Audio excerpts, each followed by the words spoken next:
Welcome back to another week of the Field of 68 Mid-Major Top 25 show. I am Sean Paul, joined by Mike O'Donnell from ESPN. Mike, why don't you introduce yourself? Thanks for having me, Sean. Mike O'Donnell, color analyst for CBS Sports and ESPN. Yep, definitely one of the best color analysts out there, in my unbiased opinion. He's on the show, but he's also great at what he does. And now let's get into your three headlines of the week, Mike. So this was a little bit difficult, and this one's more personal. The first one for me is I was Cal Baptist losing to UC Riverside. I am all in on Taron Armstrong and everything he does, and it was my first time really watching him. And even though he might have had subpar game by his standards, the headline for me was, we just are not talking enough about Taron Armstrong. And the only thing I wish that from a headline standpoint is they lost to UC Riverside. I'm ready for him to affect winning more. I think that Cal Baptist team is talented enough not to lose against a team like UC Riverside. That was my first one. I'm definitely a Taron Armstrong apologist right now. I mean, that kid is unbelievable.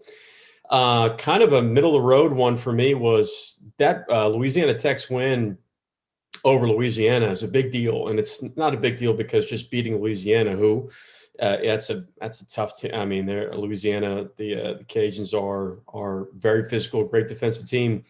But they did it with other guys outside of Kenneth Lofton Jr. Amari Archibald had 15. Kobe Williams had 20.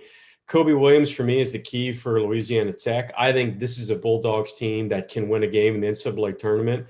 And when they win games like that versus Louisiana, and Kobe Williams is playing like that, takes so much pressure off Lofton Jr.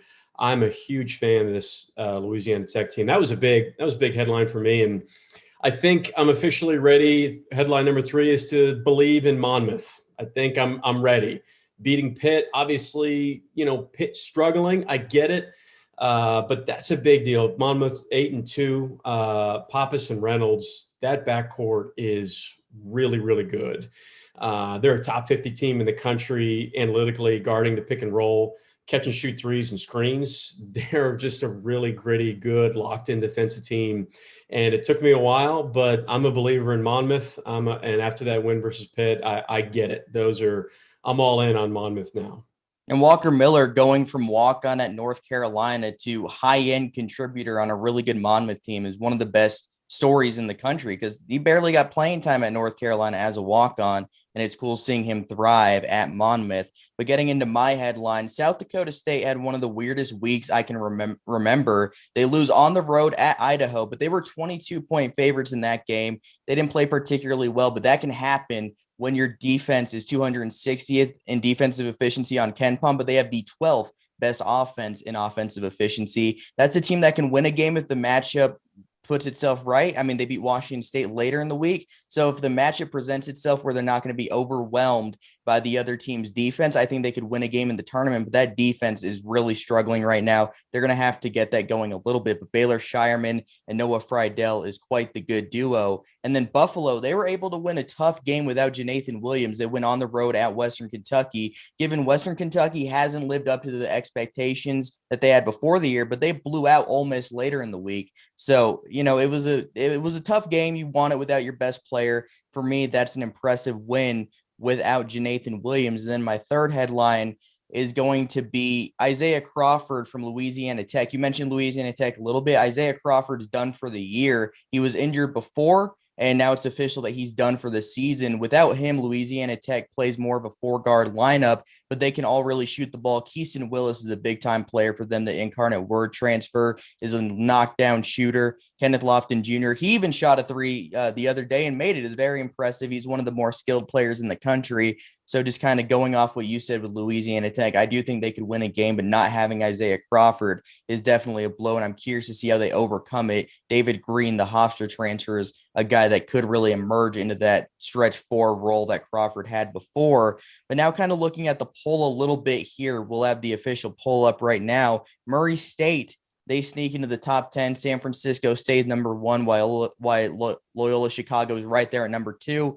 But Murray State, what do you think about this team? They go and beat Memphis on the road. They were down 14 at the half. What's your thought on this Racers squad? So, am I to analyze that after a Memphis team in which I have no idea who the Memphis Tigers are now? I mean, now I say that half-heartedly because Murray State beating Memphis is still a big deal. They are exceptionally athletic. I don't know defensively if I'm giving them the tip of the hat yet. Not to say that they aren't a good defensive team, but they have a tendency to play really wild at times. And they didn't against Memphis, but I can't say that for their stretch of their last four games. Not saying they're a bad defensive team. I'm saying if we're looking at Murray State as being one of the top mid-major teams, which they are, they're a top 25 mid-major team for the, for Sean's poll. They have to do, if they get locked in defensively, the Racers are, top 8, top 7. I think they're that athletic. They have that much speed that I'd be okay with that. But I'm not ready to commit to that yet until a few of the defensive things get fixed. And Tevin Brown is going to wind up likely being the top player in OVC history and made 3-point field goals. That's an interesting stat that I found out the other day. Also going to be number one in Murray State's history. Tevin's going to make some money. He's going to make some money at the next level for sure. I mean, do you think that's a guy that could play at the NBA? I do. Yeah. Well, when I say play at the NBA, do I think he's going to get a fair look? Absolutely, because of his ability to shoot the basketball. Does he become the type of player that ends up getting a contract year 1 or year 2? Probably not. You're going to see him in the G League, but if you look at the 3-point shot, that's the premium. If you can stretch, if you got gravity with the 3-point shot, and you're not a liability on defense at that level, the way he shoots it, I wouldn't be shocked. Yeah, I definitely agree. Tevin Brown's a big-time player. And then South Dakota State at 9. Louisiana Tech jumps back into the top 10 after a strong week. They started out the season a little rough, but they've gotten it going here recently. New Mexico State is in the top 15. UC Irvine in the top 15. And one team that's dropped a lot since the beginning of the season is the Drake Bulldogs. They were our number one team heading into the year. They're now 15, rounding out that top 15. Here's the thing with Drake so far. They've lost some games against teams that would have really bolstered their at-large resume. They've really squandered those opportunities, but they haven't had any really bad losses. Are you a believer in this Drake team? Not yet. Not yet. For the reasons you said, the expectations, right, were through the roof. I think there were some people that were talking about, hey, the Valley could be a 3-bid league, right, this season. And a lot of that, I mean, one of the 3 everybody's talking about was Drake. And when you have those kind of expectations and you can't steal one in a non-conference, that sets up your resume. You're on the outside looking in. They're going to have to win the Valley. They haven't done enough in the non-conference. So no, I'm not a full believer in Drake. I hate saying that. I'm not a hot take guy, Sean. I don't want to take the fact of the way, like, they haven't had any bad losses and they've done exactly what they're supposed to do, in terms of games they're supposed to win. And that does matter. So yeah, outside the top 10, creeping their way back in, but a little too much work to be done for me to be a full believer in Drake. A couple teams jumping into the poll. 2 WAC teams that were in last week, Exit, Grand Canyon, and Utah Valley, both lost games this week. They jump out of the poll. Stephen F. Austin blew out Liberty. They jump into the poll for the first time this season. Kyle Keller's squad coming over from the Southland Conference this season. James Madison makes an appearance after beating Virginia in a home game. That was an impressive win for the Dukes, and they look like contenders in the CAA, but they aren't playing in the CAA tournament, so they won't be able to play in the NCAA tournament. And then College of Charleston stays in the poll. South Alabama jumps into the poll. They have one of the more talented mid-major squads in the country because of all the high major talent they were able to add over the offseason. Look at a guy like Deontay Smith and Javon Franklin. Those were guys that didn't play much at the high major level. Charles Manning and JJ Chandler, 2 guys that were high-end contributors at the SEC level, come over and they're able to be good pieces for South Alabama. They look like the top team in the Sun Belt. But what do you think about James Madison? What did you think about their win over Virginia? I don't want to talk about James Madison. I only want to talk about the Lumberjacks of Stephen F. Austin. That's it. Okay, No, okay. I'm kidding. That was they looked James Madison looked like a team, right? It looked like that 13-14 seed in the tournament that belonged in the NCAA tournament. They looked that good. I don't know if they're going to be like that, but Virginia, you know, they're struggling. They have Yeah. serious problems offensively, legitimate. Some I'm not sure how it gets fixed kind of problems. But if you're James Madison, you're at home, and you get that win. They looked like a team that I could start buying stock in because of how balanced they are on both ends of the floor. The thing that James Madison Virginia game, just a side note, and I think I'm not saying anything that you and I think would disagree with, but I'm so thankful that Virginia played that game. Oh yeah, no Coach, question. yeah, Coach Tony Bennett talked about how the importance of doing that. He remembers that as a player, as a young coach, and what that means to like the community and not just of that city or that town, but the basketball community. And I'm so thankful that I really applaud Coach Bennett for doing that. I have to give him some love because Virginia's in a bad place right now. I'm really I'm very thankful for that. It's good for the game when they do that. James Madison is they played that game like it was their NCAA tournament game, and I feel really bad for them because of all the reasons you just said. But I don't know if there's a mid-level Big Ten, Pac-12, ACC team in the country that would want to go play at James Madison after watching what they did to Virginia. It was impressive. That arena was rocking for sure. It was very Yeah. cool to see. And you mentioned, Yeah. I mean, North Carolina went and played College of Charleston earlier in the year. That was another one of those kind of matchups. But Yep. kind of like we talked about with Murray State and James Madison, they both won big games. James Madison's was at home, but against two really struggling teams. But they were ranked in the preseason AP top 25. But I think they both have issues, Virginia and Memphis, that aren't really fixable at this point. Maybe they get it going, but Oh, I think Memphis has an easier job of fixing than Virginia does because I just think Memphis has more talents. that's true. Yeah. Really from top to bottom. I mean, when you're looking from 1 through 11, Memphis just has more talents. It's not for the lack of individual skill. Memphis' problems are,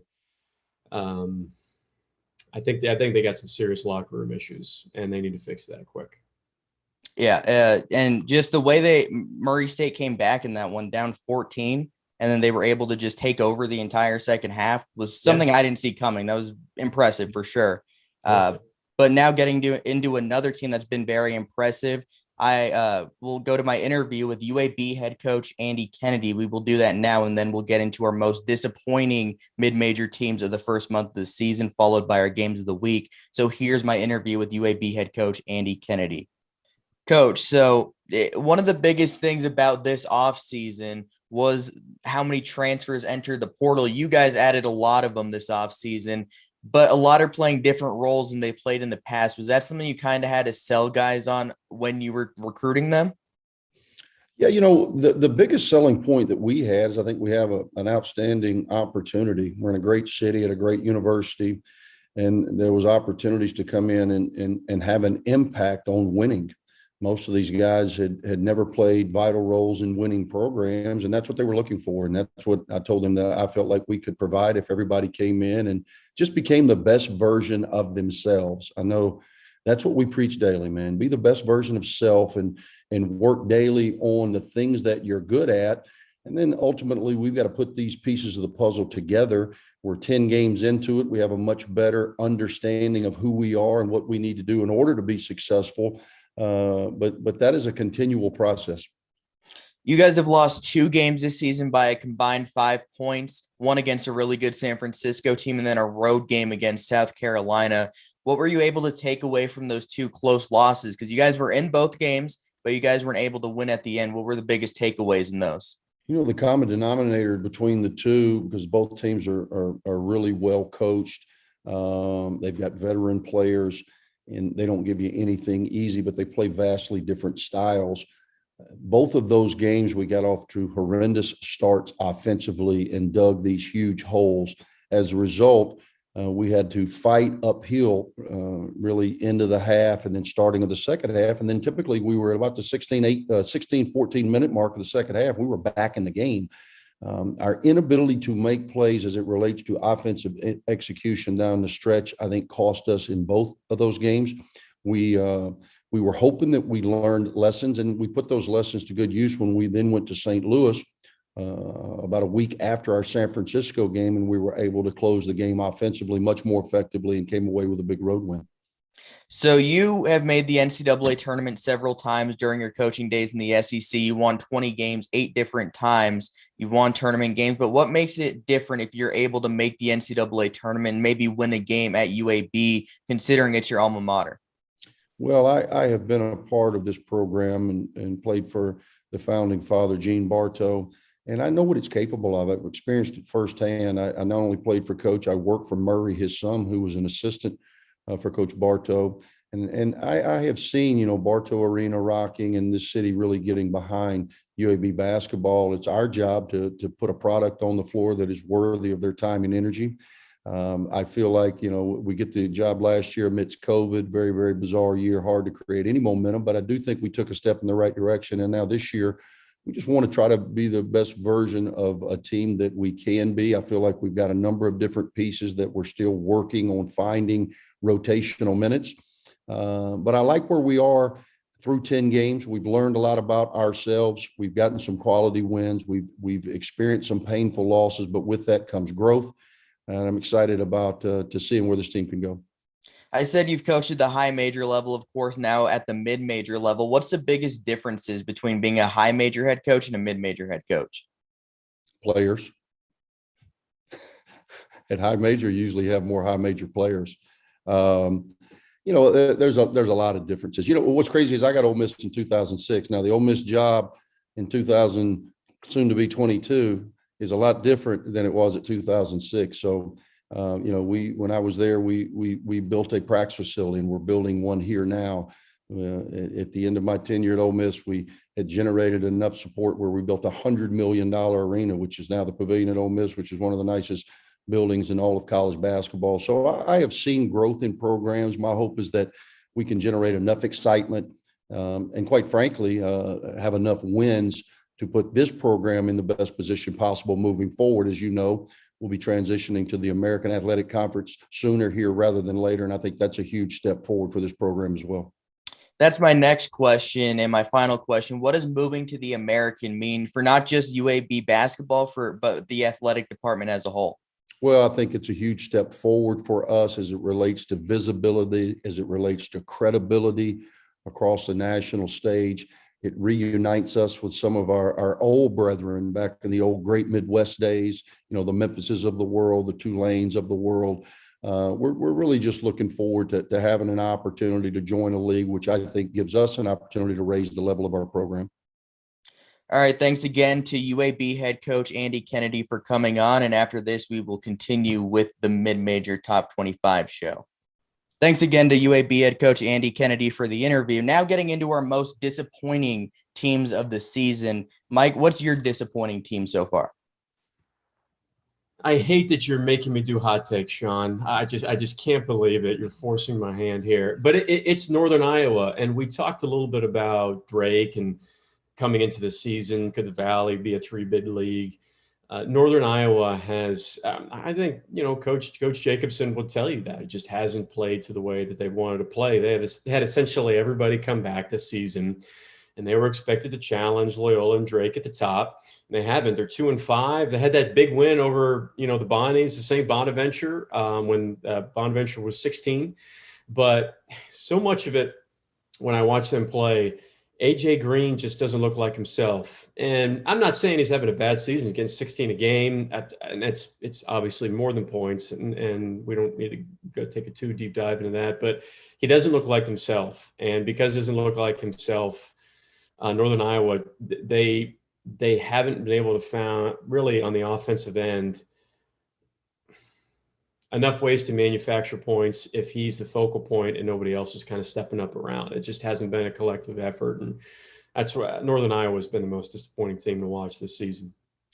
Yeah, for me, I'm going to say I definitely agree with Northern Iowa. For me, it's going to be Loyola Marymount. This was a team I had ranked above San Francisco, above St. Mary's, given as probably higher than just about anybody on them. But I feel like there was solid reason to be encouraged by this team. You return Eli Scott as a super senior. You add Cameron Shelton from Northern Arizona, who is a highly productive player for the Lumberjacks of NAU. So he comes over. Alex Merkviladze comes over from Cal State Northridge. Quan Marble comes in from Wyoming, but they just have not been able to score the ball consistently. They lost again, another home game to New Mexico State last week. They've lost to Grand Canyon. They've lost to Chattanooga. They've lost 3 home games at this point, and they haven't looked great. They did beat SMU on a neutral court, but they had to come back. They were down double figures in that when they were able to come back. But overall, Loyola Marymount has not been very impressive and is probably the 7th best team in the WCC right now. Yeah, I love Scott's game. I really do. I love watching him play. But I would echo what you said. I can't figure them out because the pieces are there. I actually have their game this upcoming Saturday versus Nevada, and so their ability to try to contend with Grant Sherfield is going to be really interesting to watch because I think Sherfield is a pro and he's one of the best scorers in the country. But I'll be able to tell you all of the problems with Loyola Marymount after the game on Saturday because it's difficult to figure out. Every individual piece on both ends is there, and you mentioned Scott's a tank, and it's certainly been that win over SMU was good, but had some baffling losses. Yeah, and they're shooting 31% from 3-point range. That definitely plays a factor. But there's just too much talent on this team to be 6th or 7th in the WCC. That's definitely how I see that. But they have a big test on the road against Nevada this week. You'll be on the call, so definitely tune into that game. It should be fun to watch 2 teams who really need victories. Nevada coming off a COVID stoppage. But now heading into our game of the week, I'm going to kick it over to you first. What is your game of the week? Well, Sean, I wanted to go Chattanooga versus Belmont because I don't know who Chattanooga is yet. I really wanted to do Utah State and Weber State because I don't know who Weber State is yet. The record looks great, but that's a huge test for Weber State. But for me, Marshall, Ohio, Wednesday night is an awesome game. That's Mark Sears versus Tavion Kinsey and Ben Vanderplas of Ohio. Tavion Kinsey's he's the best athletic scorer in the country that you don't know enough about. You've got to watch him play. He's a guy who is going to get some looks at the professional level. Worst case scenario, you're going to see him, as one of the top players in the G League, in the next couple of years, in my opinion. And it's Ohio. I thought there would be more of a dip. I really thought there would be more of a dip from last season, and they've looked really good. Mark Sears is a lefty guard who, really kind of played behind Jason Preston for the first half of the season last season. Sears is really good. I mean, he plays exactly like a starting point guard of Villanova, like how they would play. And he's not only just a killer on the offensive end, but he's so fundamentally sound. It's very rare when he makes a scoring mistake. I'm not just talking about passing, but like he's the Jalen Brunson of mid-major basketball. That's who Mark Sears I love that comp. Yeah. I really like watching him play. And Vanderplas is I'm a huge fan of as well. But Marshall leads the country in blocks. We know about the offense, throwing a ton of lobs, shooting a lot of threes. That is going to be an awesome game Wednesday night. I can't wait for that one. Yeah, you mentioned Tavion Kinsey. He's definitely going to be on NBA radars due to his athleticism. He's very fun to watch. But Obina Anichila-Killen, he's been a very good player for Marshall this season, really breaking out. He's one of the top shot blockers in the country, another big-time athlete for the Thundering Herd. But getting into my game of the week, you did mention it, Wednesday, Chattanooga at Belmont. Those are 2 teams I like a lot. I do like Chattanooga, but like you said, what are they at this point? They did lose a tough game against the College of Charleston, who's also in our top 25 poll, but they were able to win at VCU, a VCU team that's down, but it's still tough to win on the road at VCU, and they won at Loyola Marymount. At this point, what's that win really like, because Loyola Marymount's really struggled too. But Chattanooga has the best guard duo in the SoCon with Malachi Smith, who's probably going to win Conference Player of the Year, and David Jean-Baptiste, who's a fantastic shooter. But the matchup I'm really excited to see is Silvio D'Souza, the Kansas transfer, matching up with Nick Muszynski, who's one of the best big men in the country. That's going to be a matchup I'm excited to watch. Muszynski, like, his ability to finish with both hands is one of the best of any big man in the country. Like, he just does everything well. He defends. He's a great passer. He does everything you'd want from a big man, especially in that 5-out kind of offense. So that's a game I'm excited to see. Well, he reaps a lot of the benefit from Belmont spacing. When you're shooting a high percentage around the rim, it usually means there is not a lot of congestion. If you get one-on-one opportunities, he plays angles exceptionally well. Anybody will tell you great post players, they fight with their feet for angles, but they also do a ton of work before they get the ball. And the amount of work that he does before receiving a pass to get position is not, and I'm not just, he's not just back to the basket at all. He's going to be at the top, 5 out, but when he is the recipient of so much great ball movement and dribble penetration, it's no surprise that, his field goal percentage is way up. And my favorite segment of the week is the upset of the week. Last week, I finally got one correct. It took some time. It was about almost a month of not getting one right, but we did. Murray State wins over Memphis. It was very close to missing one once again, but I got it this time. What's your upset of the week going to be? I wanted to pick Miami of Ohio over Clemson because I actually think that's going to be a win for Miami of Ohio. I thought about hot taking really hard because of my deep love for the Stephen F. Austin Lumberjacks, and they play Kansas on Saturday. And is there going to be a little Duke magic, Duke upset magic? I don't know. I'm a believer in the Steve Nash of the WAC and David Cackle-Reese and Gavin Kensmeal. I think Stephen F. Austin. No, but it's not the official pick, but UAB over West Virginia. I love the Blazers in this game. I think that game will be really tight. You want to talk about speed, physicality, defense. It is going to be on display on both ends of the floor. That game might be 35-30. But when it's all said and done, there'll probably be a lot of turnovers. There's going to be steals. It's going to be wild. I think it's going to be a pretty awesome finish. But, people who are watching this channel and they follow you, Sean, they've got to understand in major basketball, UAB is not just a team who can go to the tournament and win a game. UAB is a team that can get to the Sweet 16 given the right matchups. They are that good defensively. They lead the country in steals. Jordan Walker, the transfer from Tulane, is getting about 15 a game. UAB averages 13 steals a game. Quan Jackson, Taven Love, and KJ Buffin, the transfer from Ole Miss. This team is loaded. Michael Ertl was one of the best scorers on their team last season. He comes off the bench now. This is a big-time roster.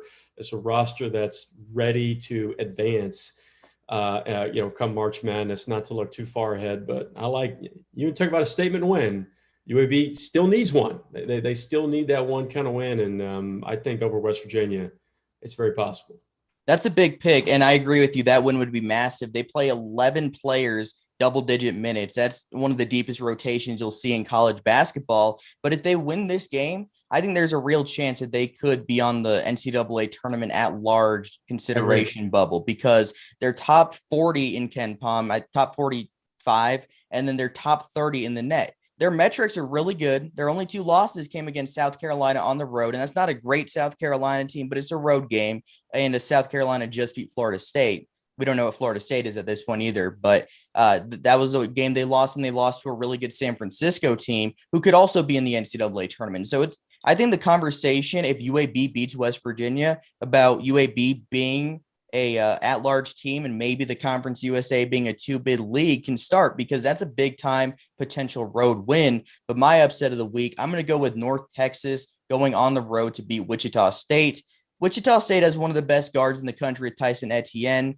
Quay Grant has been okay this year, but I like the ability of Grant McCaslin's defense. They're a tough team to play against. Tyler Perry has struggled recently, but he's shown that he's able to really get buckets. Mardrez McBride, Reuben Jones, there's a lot of shooting there. Thomas Bell as a big man that can stretch the floor and score inside. The defense is obviously going to be there. I think North Texas can pose a pretty good battle against Wichita State, especially if Tyson Etienne isn't connecting on his shots.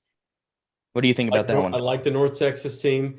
I don't know if they've got enough defensively to handle Etienne. And I'll just tell you this from the Shockers, they can't afford to lose to North Texas. No, not at all. Because if you're looking at the American Conference, the slide that Memphis has taken, Houston's obviously the number one. They have, Wichita State, they're trying to solidify themselves as being that second best team in the American Conference, and they cannot drop versus North Texas. A very good North Texas team. I don't fully disagree with everything you said, but I don't know if you're fully prepared to go 40 minutes of trying to stop Etienne from dropping 20 on you. I don't know if they have it in them. If Tyson Etienne's connecting on his shots, the upset's probably not going to happen, but maybe doesn't connect on his shots, but when he gets going, he's one of the best players in the country. He's just a delight to watch.